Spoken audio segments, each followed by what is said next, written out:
Urdu ocean کے معزز ناظرین السلام علیکم۔ ہم دنیا بھر سے آپ کے لیے دلچسپ اور سبق آموز کہانیاں اور ناول ڈھونڈ کر لاتے ہیں۔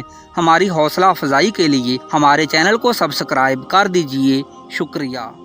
آج سے کچھ سال پہلے میری زندگی میں کچھ ایسے واقعات رونما ہوئے جو کہ مجھے کبھی بھولتے نہیں ہیں، اور وہ واقعات میں آپ کے ساتھ شیئر کرتا ہوں۔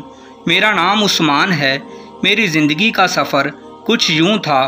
میں نے میٹرک کرنے کے بعد پڑھائی چھوڑ دی تھی، کیونکہ میں 5 بہنوں کا اکیلا بھائی ہوں۔ سب کا لاڈلا تھا۔ امی ابو بڑی بہنیں سب میرے لاڈ اٹھایا کرتی تھیں، اور لاڈ ہی لاڈ میں بگڑنے لگا تھا۔ کبھی کبھار سب سے چھپ کر سگریٹ پی لیتا تھا۔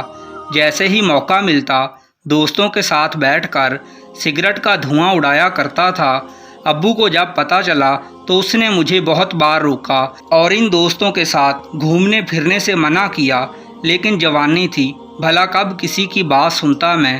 ابو نے میڈیکل سٹور بنا رکھا تھا۔ ہر آئے دن میں نئی برائی میں ڈوبنے لگا تھا۔ سگریٹ سے چرس اور چرس سے شراب تک کا سفر میں نے بہت جلدی طے کر لیا تھا۔ ابو میرے لیے بہت پریشان رہنے لگا تھا اب، لیکن مجھے پرواہ کہاں تھی۔ پھر ایک رات میرا ابو میرے لیے تڑپا تھا۔ اس دن ابو کو ہارٹ اٹیک آیا۔ میں شراب پی کر نشے میں مدہوش تھا۔ لڑکھڑاتے ہوئے گھر پہنچا۔ سب بہنیں میری طرف دیکھنے لگیں۔ میری آنکھیں سرخ ہو چکی تھیں۔ مجھے زمانے کا کوئی ہوش نہیں تھا۔ چاچا اور تایا بھی ہمارے گھر تھے۔ میں لڑکھڑاتے ہوئے بیڈ پر گیا۔ چاچا نے آواز دی، لیکن میں ہوش کھو چکا تھا۔ ابو ہسپتال تھے، امی بھی ان کے پاس تھیں۔ میری حالت دیکھ کر بہنیں بھی ڈر گئیں۔ چاچا نے مجھے پکڑ کر سہارا دیا، سیدھا کیا اور پوچھنے لگے، پتر کیا ہوا تم کو؟ تایا نے میرے منہ سے آنے والی بدبو کو سونگھ لیا تھا۔ چاچا سے مخاطب ہو کر بولے، کتے نے شراب پی ہوئی ہے۔ چاچا بھی حیران تھے۔ بہنیں کہنے لگیں، ہمارا بھائی کبھی ایسا کام نہیں کر سکتا، لیکن سچ یہ تھا کہ میں خود کو بربادی کے حوالے کر چکا تھا۔ باپ موت کے منہ میں تھا، میں شراب کے نشے میں تھا۔ مجھے ڈاکٹر کے پاس لے گئے، کچھ انجیکشن وغیرہ لگائے۔ دوسرے دن میری آنکھ کھلی۔ میں کمرے میں پڑا ہوا تھا۔ باہر گھر سے کچھ آوازیں آ رہی تھیں۔ میں آنکھیں ملتے ہوئے اٹھا۔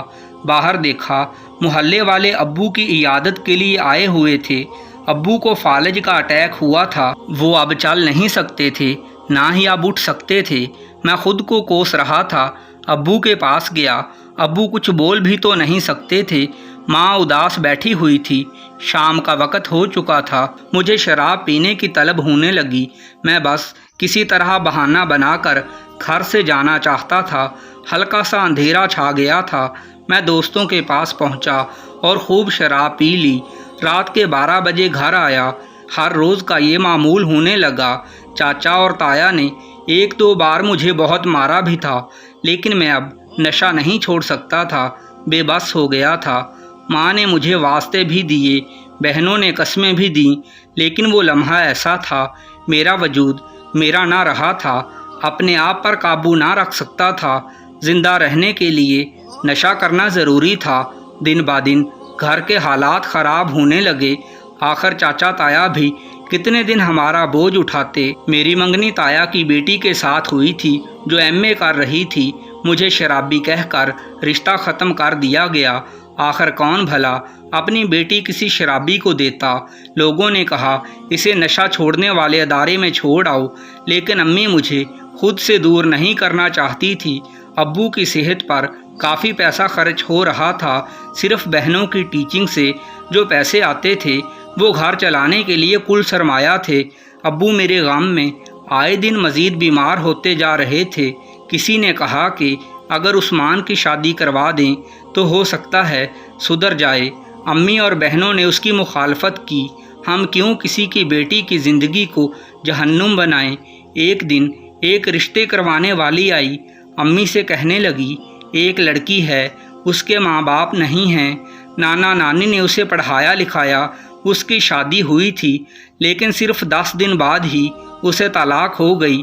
اب نانا اور نانی اس دنیا میں نہیں رہے۔ وہ لڑکی